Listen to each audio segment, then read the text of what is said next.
Broadcasting live from the Business RadioX studios in Phoenix, Arizona, it's time for Phoenix Business Radio, spotlighting the city's best businesses and the people who lead them. Welcome to Arizona Good Business Radio, featuring leaders in the Arizona business community, working to build a lasting impact throughout our state through doing good business. And I'm your host, Thomas Barr, Executive Director of Local First Arizona. We're a statewide organization who advocates for and celebrates locally owned businesses, and we're the largest local business coalition in the country. We provide resources to over 3,000 small businesses and raise awareness of the benefits of building a strong local economy. So we're really excited to have a great set of partners here today, legacy partners of Local First and great people. I'm excited to introduce Liz Barker-Alvarez, from the Chief Policy Advisor for First Things First, as well as Kelly McCready, whose family owns a series of family learning centers and childhood facilities in Arizona, child care centers. She's the administrator and controller as part of that project. So welcome, Liz, and welcome, Kelly, to the show today. Thank you. Thank you.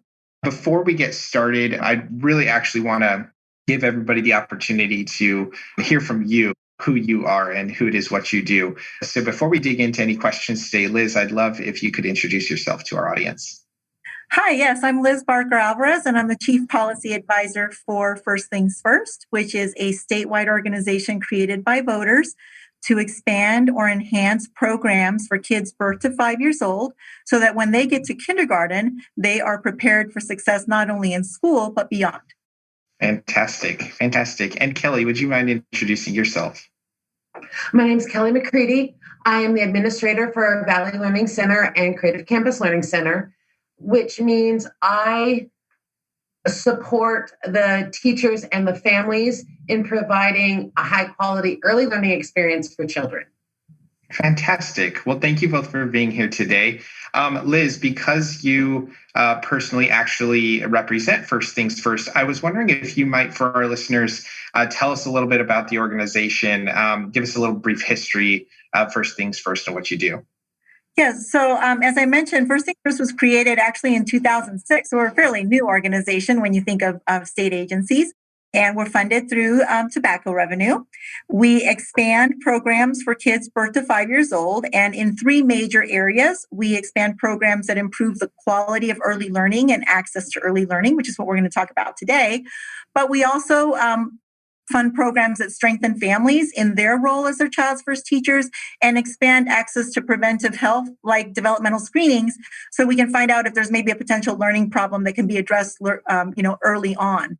The specific programs that we fund in different communities statewide are informed by local councils comprised of community leaders who volunteer to do that. And they study the needs of their community and recommend to our statewide board what kids in their area need in order to be ready for school. Fantastic. And so how long has First Things First been around? Well, we were approved by voters in 2006, but in terms of actually implementing programs, since about 2009. Got it. Okay. So it's actually somewhat of a newer initiative for Arizona. Yes, it is. And really complementing the work that is done by a lot of different organizations. So we partner with the Arizona Department of Education and private providers like Kelly's, as well as philanthropic organizations and business organizations, because really the job of getting kids ready for school that's a responsibility we all share. So we do our part and other folks do their part as well. Sure. Fantastic. I love how you tied or connected the dots between all of those really important areas of childcare.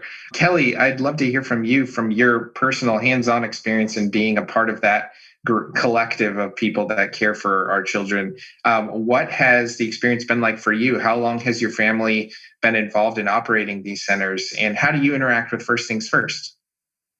My great aunt started one of the first child care centers in Arizona back in the 50s. My mom now owns that center. It's still fully operational to this day. With First Things First, I got involved when it was just a little proposition. I worked on the campaign in Yavapai County. And it was, as it's evolved, it's helped bridge and connect and form a web for early childhood Before that, it was almost as if we were in silos. We would have to go to one agency for a certain kind of support, another agency for a certain kind of support. And as a business, when each agency had different needs and requirements, it was very difficult. First Things First has been crucial in giving early childhood the ability to thrive and improve the outcomes for young children. Sure. And so how many centers or childcare facilities is your family operating now? We have 4. We have 2 in Central Phoenix, and we have 2 in Yavapai County. Great. That's fantastic. Well, thanks for all that you do. Liz, I wanted to bounce back to you really quickly and ask, we know the importance of childcare. I think everybody would elevate that as a top priority as a community issue, is making sure our children are taken care of. How does that really relate to the connection between early childhood care, developing our children into the workforce? Is there a strong connection there? And how does First Things First prioritize making sure that there's a connection? Sure. So one of the things that First Things First does is actually try to build awareness of early childhood as the beginning of the education continuum. So I think that obviously business is very well aware how important it is to have educated individuals. It's important that our kids be strong readers. It's important that they graduate from high school, that they matriculate in some kind of post-secondary education so that they can be ready to enter the workforce, so that they can be productive citizens. But one of the aspects that kind of gets lost sometimes in the conversation is that learning begins at birth. And a lot of those crucial connections, some of the skills that are really important to be a good work, to be a good employee, actually start to form when children are between birth and 5 years old. And if children have learning gaps when they are very young, when they get to school, those learning gaps typically just become larger. They don't decrease. So it's really important, if we want our children to be successful in school and then later on as adults in business, it's really important that we give them that strong start. So everything that First Things First does is really to give families options when it comes to giving their children that strong start. So if they want and need an early learning environment for their children, we want to make sure it's of high quality, and we want to make sure that families can afford it. But if families want, they stay home with their children, that's wonderful. Then we want those parents to feel like they can provide a quality early learning experience for their children. And of course, we want to make sure that if there are any kind of developmental issues or delays, that those are identified so that children can get help sooner and then not arrive at school already behind. Wonderful. So that's really that connection to the future workforce. And then of course, it's heavily connected to the workforce of today as well. That makes so much sense. And Kelly, as someone who, hands-on provides care to a lot of children, or your facilities do, I feel like, there's this major difference in perception that people might have between babysitting, right, and really caring for children. Obviously everybody's listening to this as audio, but I see the smile on your face as we're connecting on video today, and I'm sure it happens all too often that is just something that people think is being done when they maybe call you to have their child attend your facility, but really it's much more than that. So can you talk to us a little bit about that? That's been a misconceived notion that we've had to dispel over decades. We're teaching children how to learn. The basis, it's scientifically proven that the basis of all learning is a secure relationship. So we're teaching children how to learn so that they can learn when they get to the K-12 system. We don't teach firemen how to put out a fire, but we teach them how to be brave when they're scared. We don't teach nurses how to care for sick patients, but we teach them how to work hard and long. So we're teaching children how to learn. The babysitting aspect, the science is now behind us so that we have scientific data to prove that we're not babysitting. We're busy and doing such crucial work in order to ensure the success of our of our state in the future, not just today, but in 20 years. That's what I'm doing today, is ensuring Arizona's future.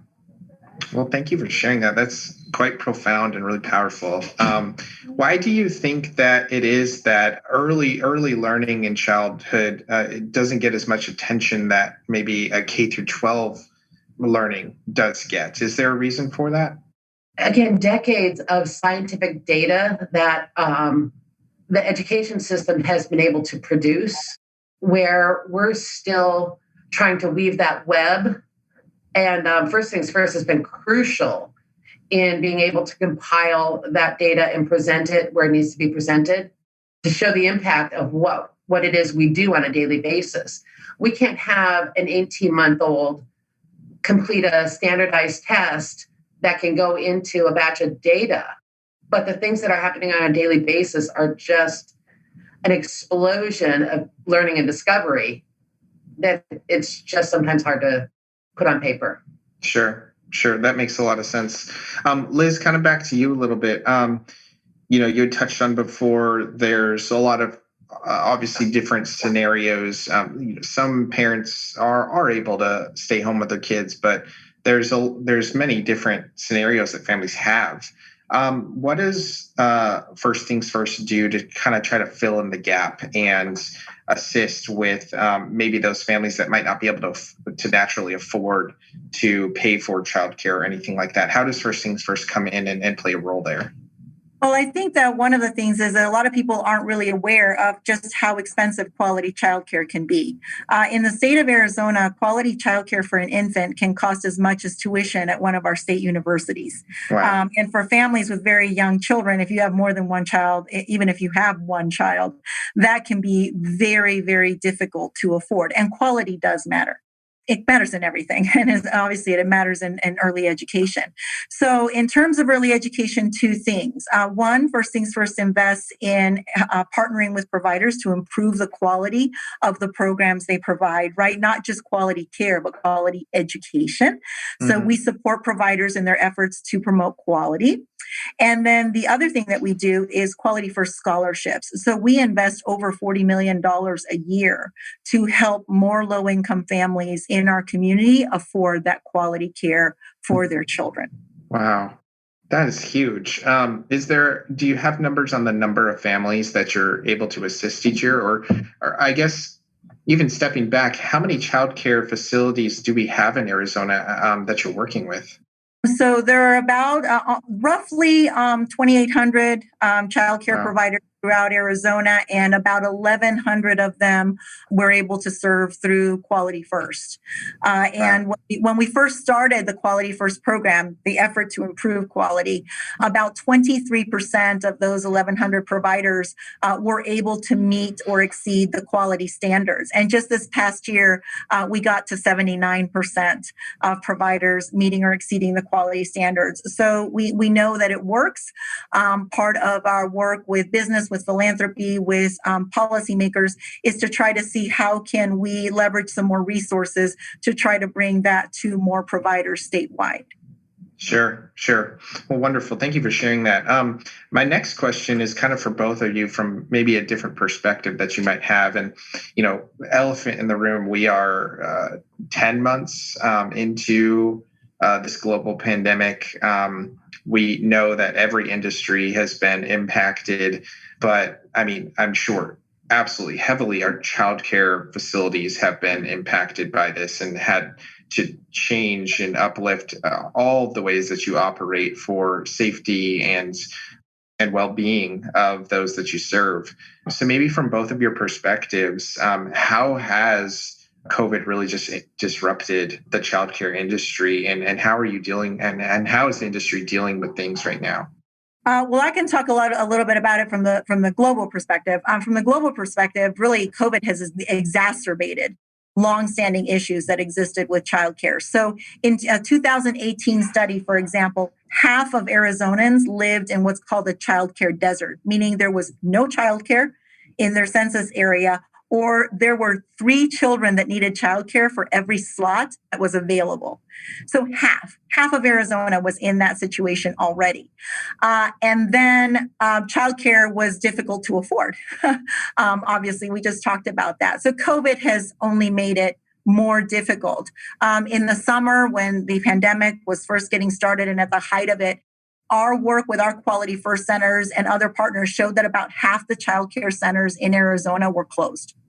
And through a variety of different assistance programs, through the governor's office, through federal funding, through state agencies like the Department of Economic Security and First Things First, as well as community partners, now we're up to about 2/3 of providers are open. But given the new safety guidelines around group sizes, et cetera, as well as what's required to be safe in those environments, really they're only able to serve about 40% of the children that they served before.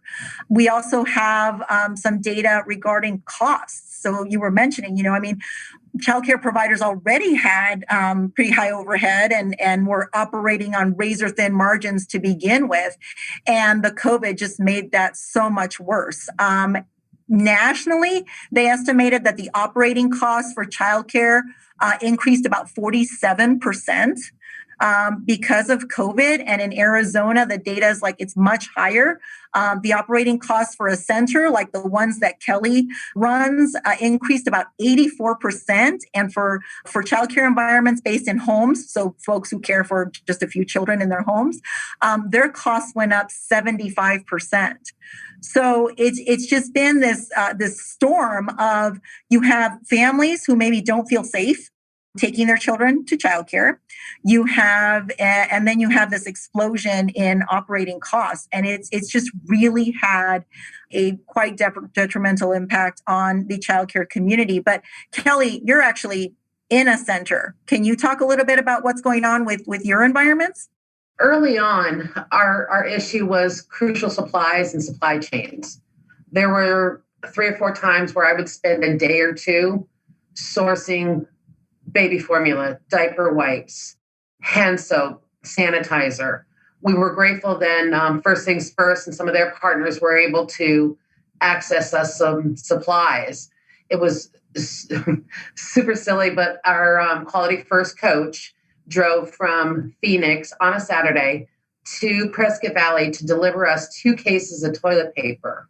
Wow. Here's the thing, it was coreless toilet paper. What do I do with I could not, it was $100 to buy a coreless dispenser. Wow. So I got me a little stick for $12.98 on Amazon, and I installed them in a couple of bathrooms, and we moved on. So that being able to be flexible and react immediately. This week, like you said, we're 10 months into this. This week, I have been to Phoenix 3 times. I've closed 1 school. The next morning, I opened another school. I drove back to Prescott Valley, gave the director a lunch break because she's short on staff, and then went and closed another school. My staff is stretched super thin, and I'm doing everything I can to be there and let them know, like, we're in this together. Whether it's a Starbucks run or a box of crumble cookies, or I'm here with you. It's day by day. Yeah. Well, thank you, Kelly, for everything that you do. Absolutely. It's so important. And I don't think we can't forget, how stretched people like yourself are in these times. So thank you so much for sharing.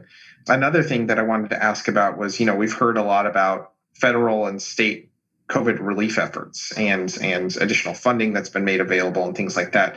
Has there been support, whether that's through a PPE, equipment that you've needed, or funding needed to be made available for your facilities? What does that look like? We have accessed all the temporary supports that we've been able to get our hands on, whether it is 2 cases of toilet paper or a PPP or emergency grants and emergency funding. And they're temporary. So we were stretched pretty thin before.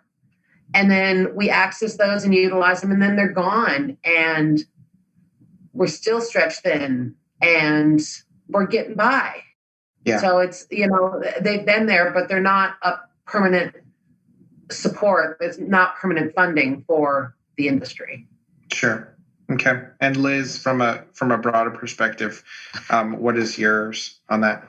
Yeah, so there, through the Federal CARES Act, Arizona did receive some funding, and Governor Ducey, in collaboration with the Arizona Department of Economic Security and community partners like First Things First, really moved to implement some relief for the childcare industry. The first was the formation of enrichment centers to provide childcare for the essential workforce, and about 600 providers statewide were able to get involved with that program, and were able to stay afloat because they were providing care to the essential workforce and getting reimbursed for that.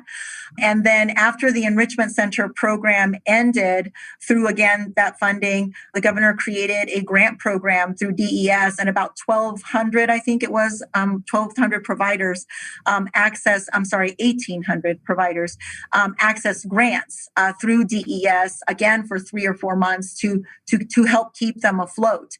And then just recently in December, there was another round of funding that was provided, and DES is working right now with the governor's office on how that might also help childcare providers. But to Kelly's point, a lot of these issues with childcare, with the availability of childcare, the affordability of childcare, are some longstanding issues. So really, one of the hopes we have is that we can, yes, absolutely leverage this funding to provide that short-term relief, but to really elevate the conversation about needing to create really some long-term fixes for this industry that is such a critical, really 2-generation approach to economic development. Because in the same way that sometimes people aren't aware of how crucial early learning is in terms of supporting education for tomorrow's workforce, I don't think that a lot of people are quite as aware of how crucial the childcare infrastructure is to today's economic development. So whether you're talking about people even being able to go out and find a job, whether you're talking about staff retention, individual employee productivity, or even whether people are able to finish a degree or how long it takes them to finish a degree, childcare is that crucial support that really helps people to do that. So when business really thinks about business, can't just think of childcare as, oh, they are also businesses, because they are. Childcare is the business that keeps all the other business running, because this is where children are being cared for and are being learning so their parents can work. Sure, absolutely. And especially thinking through all of our first responders, frontline workers who have not been able to work at home through this pandemic. Are just to your point from before, our firefighters, our nurses, all of these people who have jobs need the support of the system to care for children, to be able to provide those resources through these times and at all times, right? So I love that you connected the dots, Liz, between childcare as this, thing over here on the side and how it's really got its tentacles within our economy, right? And how it operates. We have a lot of businesses and business owners and people involved in economic development that listen to our show. What can the business community do to contribute to a healthier, more fluid or vibrant childcare structure in Arizona? Are there certain things that they can be thinking about or implementing as policies for their staff to make things work better for them or for the system as a whole? Does anything come to mind? Well, sure. It all really starts with awareness. So a couple of things. Individual businesses can now, if they understand now that childcare is so important to them, they really should look at how is the lack of availability of childcare impacting their workforce. Have they talked to their workforce about childcare arrangements and how is that impacting people's ability to stay with them, to be productive, et cetera? You mentioned a lot of people who are not able to work from home. I'm not sure people realize how hard it is to work from home when you have an infant, a toddler, or a preschooler who's in your house. And at the same time, you're trying to support their learning and, keep them out of the things that naturally young children get into. So it's actually a crucial support even for people working from home. And I think that really taking the time in your own business, in your own industry, to look at how is the lack of childcare impacting all of that, whether you're able to find employees, retain employees, how productive they are, et cetera. Really take a look at that. And then if you find, and I think a lot of businesses will find that childcare is impacting their business a lot, there are a lot of things that businesses can do in terms of work schedules, in terms of wages, in terms of some of the benefits that are offered. There are sometimes tax benefits to offering subsidies or on-site childcare for employees, as benefits through supports that can be provided that then have tax benefits for the employer businesses. Now, as a collective, as industry, help to build awareness among other business leaders of how crucial childcare is, then leverage that awareness to the major industry groups like the chambers of commerce, et cetera, who really do work a lot with policymakers, et cetera, so that childcare becomes one of those issues that is talked about as a crucial business infrastructure that needs to be fixed and supported. If the I-10 in Phoenix broke down, if half the lanes sunk, let's say, there would be no question that we need to rush in as policymakers, as business, as industry groups, and we need to get in there and get that fixed because it really is a crucial infrastructure to business. Childcare is the same way. It's just not as visible as the I-10. Sure. Yeah. I wish it was more visible than the I-10. I'll tell you that much. Well, thank you both so much for sharing your experience and your knowledge and expertise with our audience today. We're super grateful for the work that you do as a provider, Kelly, and as an organization, Liz, and for sharing that with our audience who usually doesn't get to talk about these types of things. And I think it's really important. So we really appreciate both of you being on the show today. Are there any last thoughts you'd like to share with our audience? From my perspective, just hoping that people help us to spread the word of childcare as a two-generation approach to effective economic development. Just get involved, help spread the word. This is something that's going to benefit your business today, and it's going to make a big difference also in the future. And how many things can you really say that about? Great. And Kelly, anything from you? Absolutely. Because when business leaders start asking questions, people start taking notice. That's the support we need. Great. Well, we hope that we can help elevate that voice today. So thank you both so much. We hope you listening were inspired today, listening to these leaders working to leave a legacy and impact in Arizona through doing great business. We'd like to thank our sponsor, Phoenix Business RadioX, for hosting, and all of our legacy partners, including First Things First. And this is Thomas Barr from Local First Arizona, reminding you that if we want to build a better Arizona, we need to connect deeply with the local businesses that make us proud to call this place our home.